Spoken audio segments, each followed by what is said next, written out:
Conditions at some educational institutions in some places are really brutal. I have to say that they're brutal for people working in those institutions because they're expected to produce huge amount of outcomes. It is very difficult. It is very difficult because, as I said, we all need to sort of make a living and to exist in this world. And we have seen what has happened with many educational institutions and systems all around the world.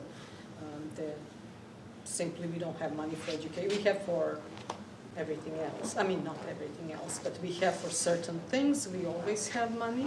National security would be one. But when it comes down to education, well, somehow we don't have money. And it's become really difficult. It's become difficult for people who are trying to study and are trying to choose their profession, and it's difficult for us who spend some time, invested time, energy in educational institutions.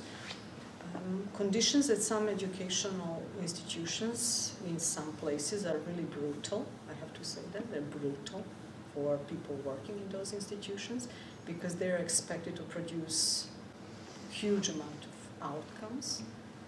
I just remember when I was a university student, we had one professor, he was teaching one subject for 40 years, and he had one book published.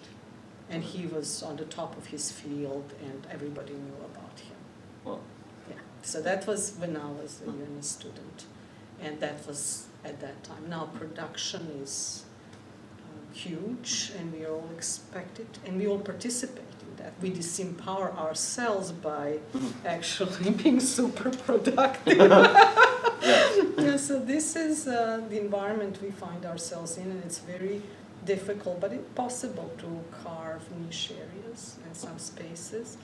In my own case, I've done different things throughout my career. I was associated with various universities, and I had limited amount of full-time work at universities, which was a blessing and a curse in a way. Blessing because it enabled me to do other things, like be here with you today. We appreciate it.